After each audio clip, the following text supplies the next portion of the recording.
안녕하세요. 상봉마리아 S 진료과장 문재희입니다. 지난 시간에는 난임의 정의 및 원인, 그리고 난임의 기본 검사에 대해 알아보았습니다. 오늘 마리아스쿨에서는 난임을 극복하기 위해 어떠한 치료들이 있는지, 그리고 임신할 수 있는 방법들이 어떤 것들이 있는지 알아보겠습니다.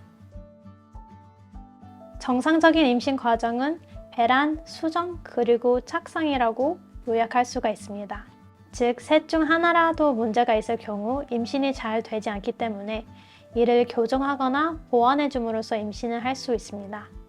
여기서 보완이라는 것은 임신 과정을 돕기 위해 약제를 추가하거나 임신 과정 중 한 단계를 시술 또는 수술로 대체하는 것을 말합니다.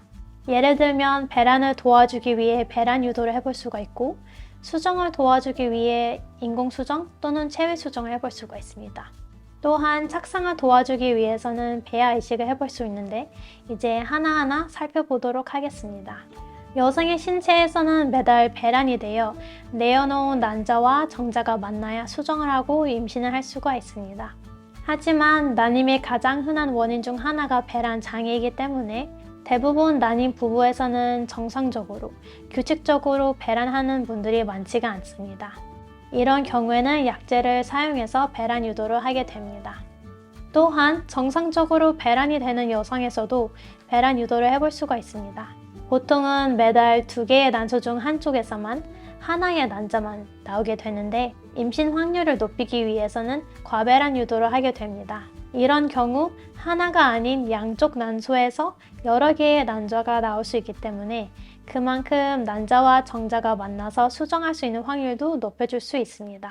요약하자면 배란 장애 유무와 상관없이 과배란 유도 또는 배란 유도는 임신에 도움이 되기 때문에 상봉마리아 S에서는 대부분의 여성에서 배란 유도 그리고 과배란 유도를 하게 됩니다. 배란 유도나 과배란 유도를 위해 다양한 약제를 써볼 수 있는데, 경구 약제로는 크게 클로말펜 사이트릭과 페마라가 있습니다.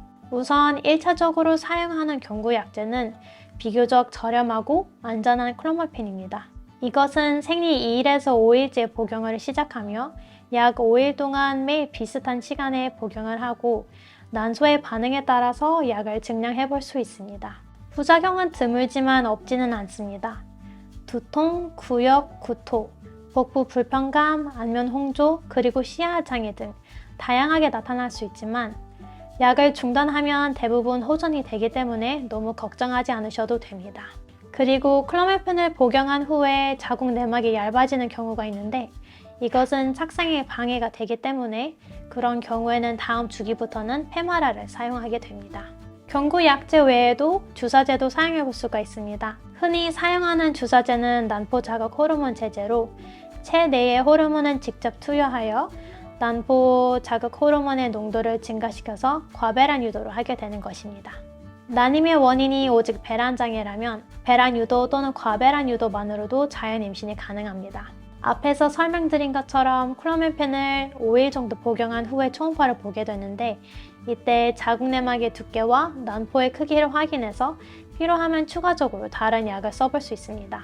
이러한 과정을 통해 여러 난포들이 충분히 자랐다고 생각이 되면 배란일에 맞춰서 부부관계를 갖도록 하는 것이 자연 임신 방법입니다.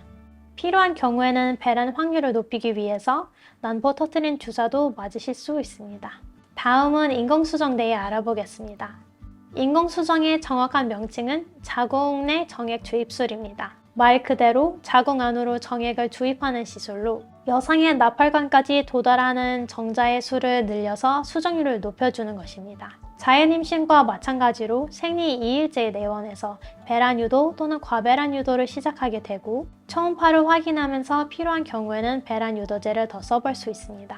우정 난포를 3개 이상 성숙시키는 것이 목표이며, 이후 난포 터트리는 주사를 투여하고 이틀 뒤에 인공수정을 하게 됩니다. 인공수정 시술 과정 대해 간단히 말씀드리자면, 우선 남성의 정액을 시술 당일에 미리 받아서 연구실에서 전 처치를 하게 됩니다. 그리고 나서 주치의가 여성에게 질경을 놓고 자궁 안으로 가느다란 관을 삽입한 후에 정액을 천천히 주입하면 시술은 끝납니다.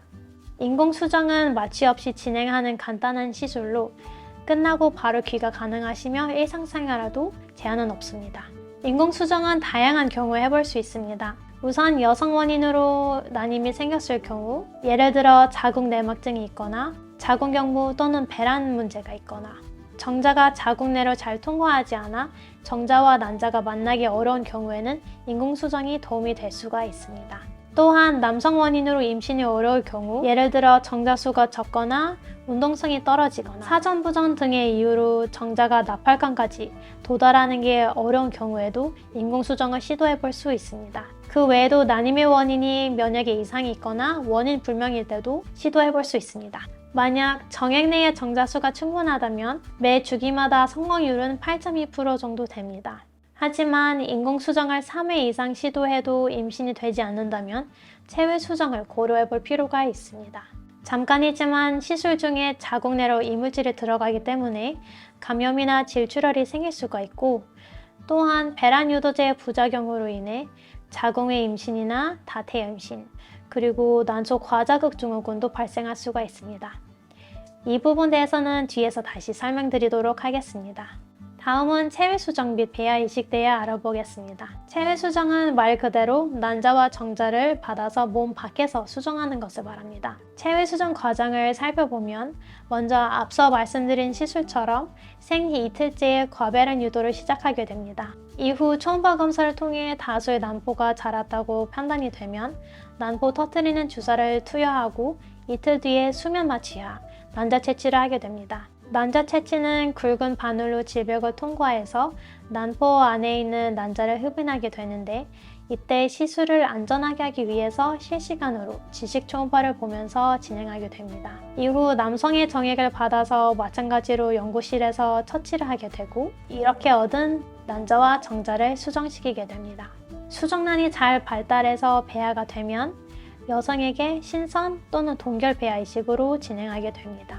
배아 이식이란 체외 수정을 통해 만들어진 배아를 자궁 안에 이식하는 것을 말합니다. 배아 이식은 크게 신선,과 동결 배아 이식이 있는데, 먼저 신선 배아 이식은 난자 채취와 같은 주기에 만들어진 배아를 바로 이식하는 것을 말하고, 반면 동결 배아 이식은 어떠한 이유로 신선 배아 이식을 진행하지 못했을 때 배아를 먼저 얼려놓았다가 적절한 시기에 해동시키고 배아 이식을 하는 것을 말합니다. 배아 이식은 마취가 필요하지 않고 복부 초음파 또는 지식 초음파를 보면서 자궁 안에 가느다란 관을 놓고 배아를 주입하며 시술은 5분이면 끝납니다. 체외 수정은 보통 인공수정을 3회 이상 시도해도 임신이 되지 않았을 때 해볼 수가 있습니다. 또한 여성 나이가 35세 미만이면서 난임 기간이 3년 이상 지속됐거나 여성의 나이가 40세 이상이면 처음부터 체외 수정을 시도해 볼 수가 있습니다. 그 외에도 정자수가 너무 적거나 양쪽 난관이 막혀 있거나 자궁 내막증이 심한 경우, 또는 자궁 경부 이상 또는 면역학적 원인으로 2년 이상 난임이 길어지고 배란 장애로 12회 이상 배란 유도가 잘 되지 않았을 때 체외 수정을 해볼 수가 있습니다. 체외 수정의 성공률을 주기당 출생률로 말해보자면, 여성 나이 30세에서는 주기당 출생률이 17% 정도 되지만 나이 40이 되면 7%로 떨어지고 45세가 되면 2%까지 현저히 떨어지게 됩니다. 체외 수정의 부작용은 앞에서 말씀드린 인공수정의 부작용과 마찬가지로 질출혈이나 감염이 생길 수가 있고, 난소 과자극 증후군이나 다태아 임신, 그리고 자궁의 임신이 생길 수가 있습니다. 여기서 난소 과자극 증후군이 생소하실 텐데요. 이것은 과배란 유도로 인해 난소가 과도하게 커지고 복강 안에 물이 차는 합병증을 말합니다. 심한 경우에는 폐에도 물이 찰 수가 있고 혈관 안에 피떡이 생기는 혈전 등도 생길 수가 있기 때문에 주의가 필요합니다. 그 외에도 난자를 채취하는 과정에서 질벽을 통과하고 난소를 반복적으로 찌르기 때문에 복강 내 출혈도 생길 수 있다는 것도 아셔야 합니다. 오늘은 난임의 치료에 대해 알아보았습니다. 난임 검사를 받은 후에 임신 계획을 세우게 되는데, 이때 배란 유도 또는 과배란 유도, 인공수정, 그리고 체외 수정 및 배아 이식을 시도해 볼 수가 있습니다. 성공률은 체외 수정이 가장 높겠지만 여성의 나이와 난임 부부의 난임 기간, 그리고 검사 결과에 따라서 임신 시도 방법을 결정하게 됩니다. 오늘 영상도 도움이 되었으면 합니다. 감사합니다.